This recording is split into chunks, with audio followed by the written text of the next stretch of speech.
દીધું કે હા બાપુ આલ્યું, તો કે હવે ઉતરીને સાહેબ શમશાનમાં જતો રહે, ગોઠમાં રહી જાય, દજો નહીં પૈસા. એ હરિશ્ચંદ્ર રાજાને વિપત્તિ એવી પડી, વિપત્તિ પડી તો ભક્તિ ન છોડી. એવી વાત આપણા જીવનમાં ગોઠમાં રહી જાય, કોઈ શબ્દ નહીં, ગુરુ મહારાજના વચનની ગોઠમાં રહી જાય ને પછી કોઈ આગા પાછું એથી આઘું થાય નહીં. તમારું ગોદડું તૈયાર થાય. આ 5 તત્વનું જે ગોદડું છે ને એ કંસા ગોદડી છે, ને કંસા ગોદડીની અંદર એ ભગવાન રામદેવ પીર જ્યારે ખેંચતા હતા ને, એટલે મોય ભગવાન રામદેવ પીર હું જ્યાં તા ને ભેરવો ખેંચતો હતો. ગોદડું ઓઢાડ્યું હતું ને, બાબા બાળીનાથે કીધું તું તું બેસ. જયારે ગેડી દડે રમતા હતા અને હોજ પડી હતી, અને હોજ પડી એટલે કે હવે જે દડો મારે ને ઈરો લેવા જાય. રામદેવ પીરે જાતે જુગતી કરીને દડાને ગાહ માર્યો. સાહેબ ઊંડું માંથી ઠેક ગાહ માર્યો, રણું જામક્યો પોકરણમાં. એ પોકરણ ની અંદર બાવો બાળીનાથ તપ કરે. નાનો દીકરો એવો જટિયાળો સાહેબ દોડતા જ્યાં દડો લેવા માટે તપ કરી રહ્યા છે. ભગવાન રામદેવ પીર થયો આટલા બધા જંગલની અંદર, ઘોર જંગલમાં જો રસ્તો આપણને ના હું જઈએ, આવું બાળક આવ્યું ક્યાંથી? બાબા બાળીનાથે શરણમાં બેહારીને કીધું બેટા અંધારાનો સમય થયો છે ને તું ક્યાંથી આવ્યો છે? કે કેમ બાપા મારો દડો અહીં આવ્યો છે, હું તો દડો લેવા માટે આવ્યો છું. તો કે દડો લેવા માટે આવ્યો પણ તને બીક ના લાગી? કે બાપા શેની બીક? કે અહીંયા ભેરવો રહે છે. કે બાપુ આટલી ગળા નથી લાગતી, કારણ કે ખબર હતી. એ તો આપણને ખબર ના હોય, 12 ગામથી કોઈ આવ્યું ને એને ખબર ના હોય. પણ તમે કે આધાર રાતના મોડે ક્યાં થઈને આવ્યા? કે અમે આવો છે ને વડલો છે ને એ થઈને આવ્યા. તમને ખબર નહીં, વડલો ભૂત રહેશે. પેલા ખબર નથી, પછી બીક લાગવાનું ચાલુ થાય, પછી વળતે ના થઈ કહીએ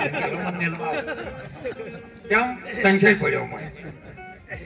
એમ રોમાપીરે ચૂકતી કરી બાપા આટલી ગળા મને ખબર નથી, પણ હવે તમે કીધું છે એટલે હવે મને બીક લાગે. હવે કદાચ ઓમ થઈને જઉં ભેરવો હમણાંથી જ આવે તો, આ બાદ જવું તું અબધી આવે તો, કે તને એમ કર બાળક કે મને બાપા આજની રાત મને વૈર્યા વાગ્યો, તમે મને વૈ શરણમાં રાખો. જો ભગવાન હતો, નારાયણ અવતાર હતો, પણ છતાં ગુરુના અધીન થઈને હાથ જોડીને બેઠો, બાપા મને હવે શરણમાં રાખો. એટલે બાબા બાળીનાથે હાથ મૂકીને કંછા ગોદડી ઓઢાડી દીધી કે ખૂણા બેસજો, અને ભેરવો આવશે તો હું લડી જઈશ. અને એવામાં ભેરવો આવ્યો છે. માણસ ખાવું, માણસ ખાવું, માણસ ખાવું. સાહેબ આજુબાજુ નજર કરી, બાપો આદેશ કે આદેશ, મને માણસની ગંજ આવે છે. ભાઈ જો માણસની એ ગંજ આવવી જોઈએ, બીજી બધી તો ગંજો ઘણી આવે છે, પણ માણસની જેને ગંજ આવે ને એ જ ભગવાનને પ્રાપ્ત કરી શકે. કે મને અહીંયા કોક માણસની ગંજ આવે છે. બાબા બાળીનાથ બોલ્યા છે કે તું આખો દિવસ જેવો આહાર કરતો હોય એવી તને ગંજ આવે ને, આખો દાડી બસ ખાવ ખાવ ખાવ કરતો હોય તો તને માણસની ગંજ આવે, બીજી શું આવે? કે ના ગમે કરો. હવે બાપો જો ગોદડી ને તો ઊંચા બાપે ગોદડી અધેર કરી, જુક્તિ કરવી હતી, ગોદડી થથરવા માંડી ને એટલે પેલા ખબર પડી કે ગોદડી ને ચકોક છે. ગોદડીનો શેડો ખેંચવા ગયો ને, જેમ જેમ ખેંચે એમ ગોદડી લોભી થાય જાય. ઓમ જ જેમ જેમ ખેંચે એમ ગોદડી લોભે થાય જાય. એ વખતે થતી હતી ને હાલે થાય. તમે લગ્ન કરો ને એટલે તમારા બાળ બચ્યા, એના લગ્ન કરાવે એટલે બીજાના બાળ બચ્યા, એના લગ્ન કરાવે એટલે બીજા. ગોદડી લોભી થાય છે. આ 5 ભૂતોની જે ગોદડી છે ને એ લોભી હેડી જાય છે. આ મારા છોકરા, આ પોતરા, આ બધા દીકરાની વહુ ને દીકરા બધું, આ બધું લોભું હેડી જાય છે. પણ તમારી ગોદડીમાં રહેવા વાળો છે એ ઓળખાણો એ રોમોપીર હતો. અને સાહેબ જયારે વિરાટ સ્વરૂપ ધારણ કર્યું, ભેરવો થાકી ગયો ને એટલે તરત જ 2 જણ ધડમ ધડા ઉડાડી પકડ્યો. સાહેબ પકડીને જયારે મારવા માંડ્યા ને એટલે પેલો ખબર પડી ગઈ ભેરવાન કે હવે આર્યો મને રાખશે. કારણ કે રામ જયારે પ્રગટ થાય એટલે મોય રાવણ રે, રોમો પીર પ્રગટ થાય એટલે મોય ભેરવો મોય રે. અને તરત ભેરવો બોલ્યો, પૈસા આપણે 2 ગુરુ ભાઈ છે, તમે મને સિદ્ધ મારી શકો. અને મારા ગુરુ મહારાજે મને વચન આપ્યું છે તારો બીજો ગુરુ ભાઈ થશે ને એ જ તને મારશે, બીજો કોઈ મારી શકે એવો સમય તમારો ગુરુ છે. સાહેબ આત્મા તમારો બીજો જાગૃત થાય ને, જ્યાં સુધી જીવ દશામાં પડ્યા છો ને ત્યાં સુધી પહેરવશે, અને જ્યારે આત્મા દશામાં પ્રગટ થો ને એટલે મોંથી તરત પેલો પહેરવો મરવાનું ચાલુ થઈ જાય સાહેબ. ના રહે એક જગ્યાએ બે રેવા છે જ નહીં. તરત કીધું કે મને હવે બચાવો, આપણે ગુરુભાઈ છે ન મારી શકે. એટલે કે હા આપણે ગુરુભાઈ હાચા. એટલે બાબા બાળીનાથ બોલ્યા કે મેં હાથ મેલ્યો નહીં, અને ચેલો બનાવે ને ગુરુ કે બાપા ગોદડી મોઢાડતી વખત તમે મને માથે હાથ નતો મેલ્યો, માથે હાથ મેલ્યો ને મેં ગુરુ માન્યા છે. જો આ એ વચન છે, માથે હાથ મેળવાથી એ ગુરુ વચન થાય. અથવા તો પ્રતિજ્ઞા લઈ ગયા હતા કે નહીં મેળાવે બાપુ, પ્રતિજ્ઞા લીધી શક્તિ છે આપણે તોય નહીં મેળાવે. અને સાહેબ ભંડારી દીધો છે, પહેરવાન ભંડારી દીધો. જા હું તને મારીશ નહીં, પણ તેને એવો નીચે પતાળમાં મૂકી દઉં જેમ બલિરાજાને ભગવાન નારાયણ વામન સ્વરૂપ લઈ અને જે પાતાળ જોગની અંદર લઈ ગયા, એમ ભગવાન રામદેવ પીર ભેરવાને ભૈરવ ગુફાની અંદર નીચે લઈ ગયા, ઉપર શિલા ઢોકી દીધી કે બાપા હું ભૂખ્યો મરી જઈશ. કે જા રણુજામાં જે દાડો મેળો ભરાહે ને દશમના 11 નો, ઈ દાડા દશમનો પ્રસાદ તારો ને 11 નો મારો. અત્યારે તને દશમનો કનો છે હે? 11મું મન છે સાહેબ. 10મો દરવાજો ગુરુનો છે, નવી રમતના માયાના છે. દરવાજો ખોલીને તો 10મા ગુરુ પે હે તો મન છે ઈરો પ્રસાદ તમે લેન પછી ધારો ઈ. અને પછી કીધું બારે બીજના તમે ધણીને સમરો હોય માં નકળંક છે નેજા દારી ઓમો વાગે છે ભડાકા પારી. જેનો ભડાકો વાગે છે એ ભારી છે, પણ ગુરુ વચનનો બીજે કોઈ નહીં. સદારામ બાપાએ ટોટાના ભડાકો કર્યો, અત્યારે બ્રહ્માંડમાં ગાજે સાહેબ. હે જલારામ બાપાએ વીરભૂમમાં ભડાકો કર્યો નામનો, અત્યારે આખા જગતમાં ગાજી રહ્યો છે. અરે હાલ વાણી બોલ્યા રવિ સાહેબ ને ભાણ સાહેબ ની, એમને ભડાકો કર્યો, અત્યાર સુધી ભડાકા ગાજી. હે તો મહાપુરુષો કહે છે કે માણસનો અવતાર મળ્યા પછી જાગો. માણસ તત્વની અંદર તમે જાગી શકશો. આપણે બીજું કોઈ એવું શરીર નથી કે જેના વડે પરમાત્માને આપણે ઓળખી શકીએ. પરમાત્માને ઓળખવા માટે એક જ સાધન છે, એ છે આપણું આ મનુષ્ય તત્વનું શરીર. આ ઘાટે જ ઓળખા હે અને માણસ જ ઓળખી શકશે. ન કે ગાયો ને ભેંસો 20 લીટર દૂધ કરે પણ ભગવાનને ન ઓળખી શકે. આપણે તો સારું થયું છે અને સમજવા જેવું છે. વર્ષો પહેલા ગધાડો ગુણે ઉપાડતા હતા. ગુણે ઉપાડી તમને સુખી કર્યા. એટલે એને ભાર ઉપાડીને એનું પૂન જાગ્યું ને એટલે એને ગુણ્યો છૂટી ગયા, ત્યારે સગડા આવી ગયા. એનું પૂન પ્રાપ્ત થયું. કેમ કે બીજાના માટે એની મહેનત કરી કે લાય ગમે એવું તો મારા ધણીને પૂરું કરી આલું. એટલે એને પૂન જાગ્યું ને એટલે એનું છૂટી ગયું, ત્યારે સગડમ બધું જવા માંડ્યું. ગધાડા છૂટા રવડે. પછી ઊંટે તોણી મરી જતા. ટ્રેક્ટર આવી ગયા, બળદિયા શેડી મરતા હતા, ટ્રેક્ટર આવ્યા. બધાની પૂન જાજી સાહેબ, અને મોણાની પૂન જાજી છે. બોલો હે આ ગઈડિયન પૂછો વાળું.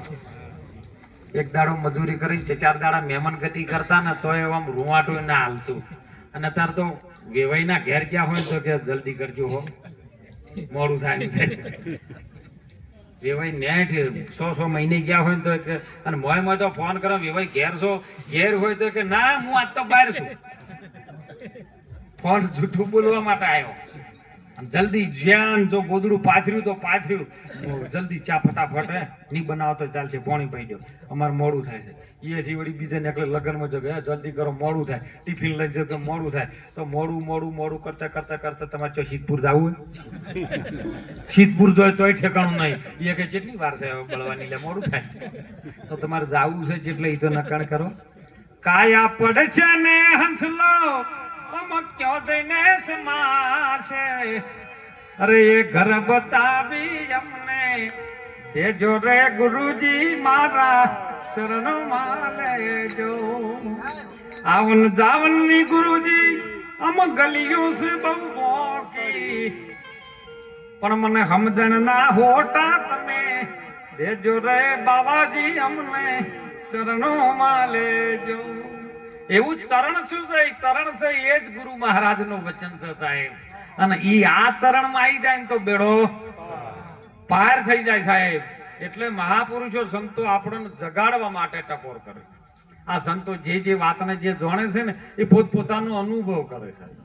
બીજા યુગમાં કે માં સીતાજી થઈને પૂજાણા, તો દ્રાપર યુગ ત્રેતા યુગ બીજા નંબરમાં આવ્યો અને ત્રેતા યુગમાં રામચંદ્ર આવ્યા. રામચંદ્ર ઘેર કે હું સીતાજી તરીકે આવી રાવણને અને રોમને મેં લડાયા.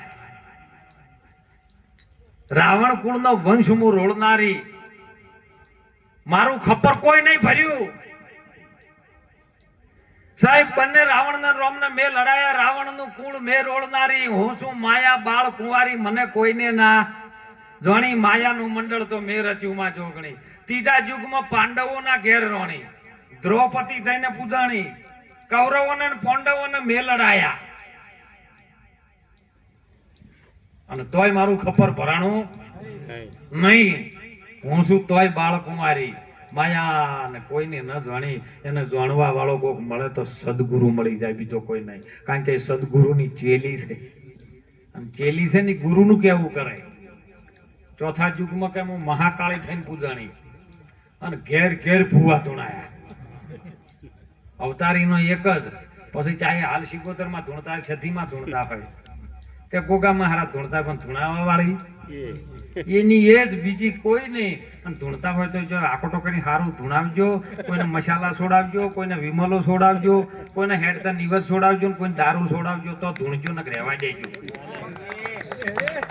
ખાલી ધૂણ ધૂણ ન કરતા ને કબીર સાહેબે ના પાડી. એક ભૂવો બીજો ભૂવો ને ભૂવા ડારલા ખોવા, મૂળ ઘરની માતાની ખબર ન પાડી ધૂણી ધૂણી મુવા. કબીર કે મારે એવા માર્ગ નથી જોવા. શક્તિ કઈ રીતની છે એને ઓળખજો સાહેબ. શક્તિ તમારા પીઠમાં જો કદાચ એક રૂવાટે જેમ લીંબુ નજીક જો ને એટલે ખટાશ આવે ઓટોમેટિક. બગીચાની અંદર ફૂલના પાસે જો ને એટલે ફૂલની સુગંધ ઓટોમેટિક આવે. એમ માના નજીક જો એટલે માં ઓટોમેટિક વાઇબ્રેશન પ્રગટ કરે. માં મોય ખુદ ના આવે, ખુદ આવે ફાડી નાખે. એ જેમ છે એમ જ છે. પણ એ જયારે મૂળ ઘરમાં જાય ને એટલે શિવ તત્વ મળે એટલે એ બે માંથી એક થઈ જાય છે. અને એક છે ને એ આત્મા છે. એ આત્માની ઓળખાણ વિના ભવસાગરના ફેરા નહીં મટે. આત્માની ઓળખાણ વિના આ લક્ષ 84 નહીં મટે. આત્માને ઓળખ્યા વિના આ તારી ભ્રમણાયો ભાજ્યા વિના ભવના ફેરા. શું ઓળખવાનું છે? આત્મા કઈ રીતનો છે એને ઓળખવાનો છે. ઓળખાઈ અને એને મહેસૂસ કરીને એને અનુભવમાં લેવાનો છે. પછી કહી નહીં શકો, વાણીમાં કહી શકશો. કારણ કે જે નાદથી બન્યું છે ને, બુંદથી બન્યું છે એ શરીર છે, અને શરીરની અંદર જે રમી રહ્યો છે ને વર રાશી રહ્યો બોલી રહ્યો છે એ નાદ છે. પણ નાદ અને બુંદનો જેને નેઠો દડી જાય ને એ પરમ તત્વ ત્રીજું પદાર્થ છે ને એ ગુરુ તત્વ છે. અને ગુરુ તત્વના ઘરમાં રહેવાની જરૂર છે. જેને જેને આ ગુરુના ચરણને સેવી અને તત્વને પકડી લીધો ને એનો બેડો પાર થઈ ગયો સાહેબ. એની દિશા દશા બે બદલાઈ જાય. નહીતર એક જગ્યાએ આવો સૈતર મહિનો હતો ને રમીણ ચાલતી હતી.